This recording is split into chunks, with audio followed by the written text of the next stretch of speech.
Puji Tuhan, pada pagi hari ini kembali kita mau mendengarkan firman Tuhan. Sebelumnya kita masuk di dalam doa.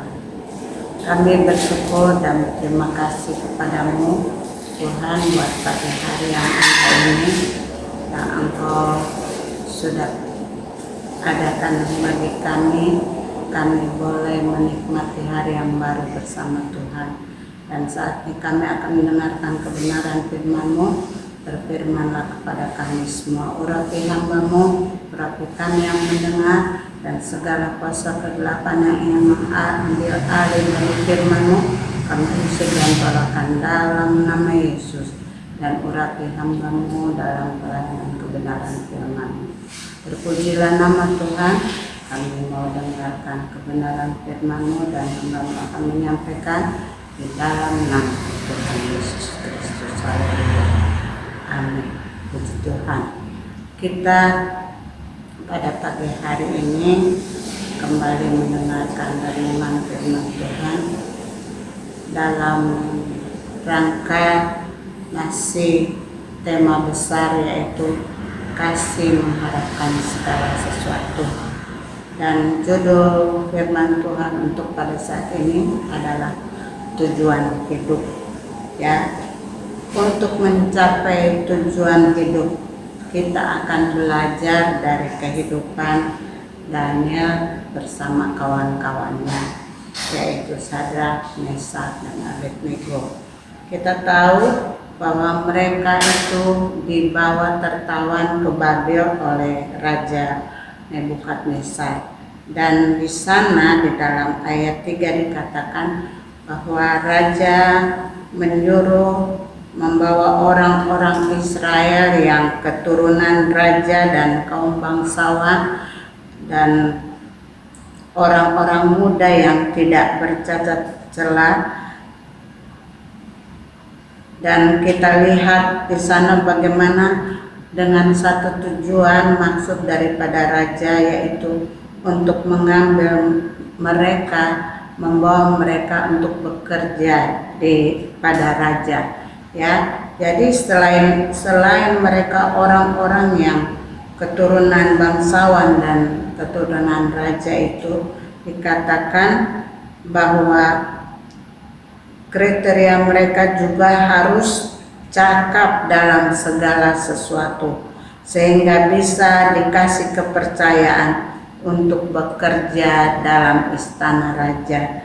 Dan kita lihat di sini, itu kriteria yang ada pada Daniel bersama kawan-kawannya lah yang membuat Daniel itu dipakai bekerja di istana Raja Nebukadnezar.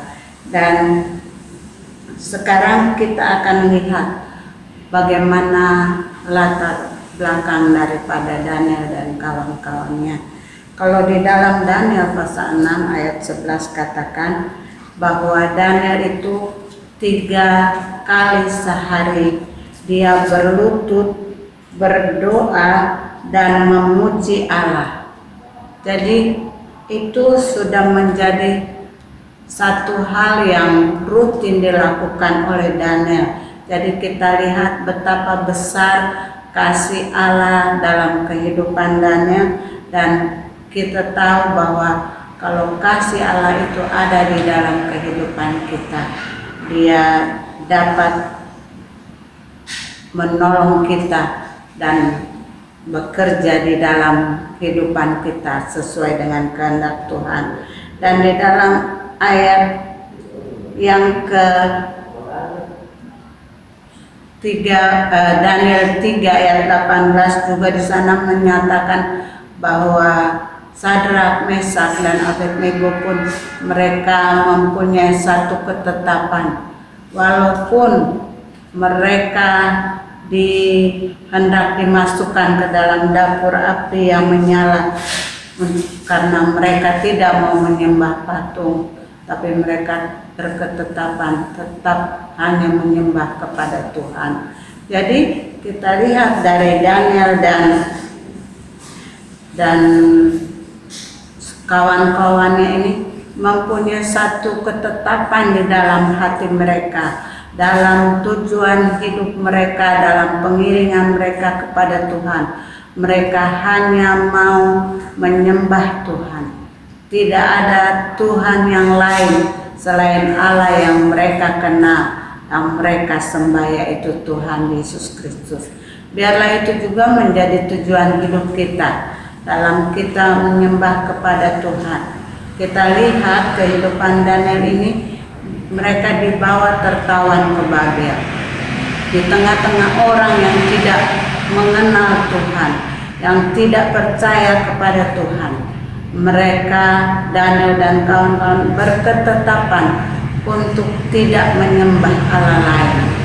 Ya, dan ayatnya yang saya akan bacakan, ayat 8 dan ayat yang ke-9 katakan, Daniel berketetapan untuk tidak menajiskan dirinya dengan santapan raja dan dengan anggur yang biasa diminum raja. Dimintanyalah kepada pemimpin pegawai istana itu supaya ia tidak usah menajiskan dirinya. Nah, kita lihat satu ketetapan Daniel untuk tidak menyembah Allah lain, ya, dan ketetapan Daniel juga untuk tidak ambil bagian di dalam makanan dan minuman raja, dikatakan anggur itu. Karena di dalam Efesus pasal 5 ayat 18 katakan juga anggur itu dapat memabukkan. Di dalam Bilangan 6 ayat 3 juga menyatakan bahwa anggur itu tidak boleh diminum, ya, baik para orang-orang yang percaya kepada Tuhan.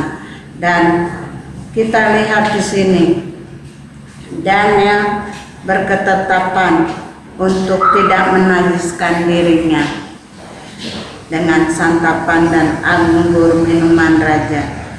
Dan kita lihat kasih Allah dapat mengerjakan sesuatu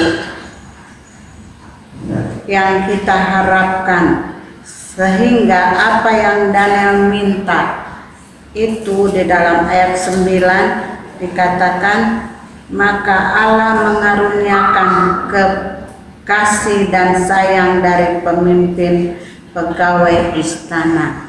Ya, itu Daniel minta supaya dia tidak memakan santapan raja itu.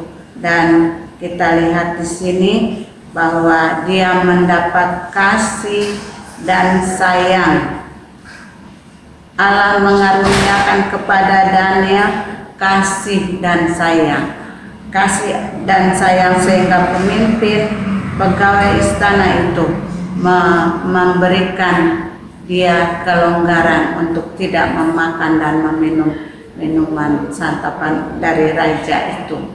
Sehingga diuji selama 10 hari dia hanya makan sayur-sayuran, dan ternyata bahwa kasih Allah, kalau kita mengharap kepada kasih Allah yang besar, dia akan mengerjakan segala sesuatu di dalam kehidupan kita. Dan kita lihat Daniel terima itu. Jadi kalau kita mempunyai iman yang teguh, walaupun kita berada di tengah-tengah orang yang tidak mengenal Allah, maka kasih Allah tetap melingkupi, menolong dan menjaga kita di dalam keadaan apapun, dalam kita mengharapkan segala sesuatu, sehingga penyertaan Tuhan menjadi nyata sempurna dalam hidup kita. Sebab itu dimanapun saudara berada, biarlah kita selalu mengandalkan Tuhan, mengharapkan kasih Tuhan yang besar selalu melingkupi kita, supaya apa yang kita kerjakan, ya, itu nyata, menjadi nyata di dalam kehidupan kita sekalian. Kiranya Tuhan memberkati kita sekalian. Amin. Mari kita berdoa. Segala puji syukur kami firman Tuhan yang sudah kami dengar. Kami tahu Allah akan menolong supaya kami semua bisa mengerti dan tanamkan itu dalam hati kami, supaya kami jangan berdosa kepadamu. Terima kasih Tuhan buat lawatan-Mu. Kami memasuki hari yang baru bersama dengan Yesus, dan sepanjang hari ini kami tahu Engkau yang menyertai kehidupan kami dan memberkati kami semua. Terpujilah nama Tuhan. Kami sudah berdoa dan mengucap syukur dalam nama Tuhan Yesus Kristus. Haleluya. Amin. Selamat pagi, selamat beraktivitas. Tuhan Yesus memberkati.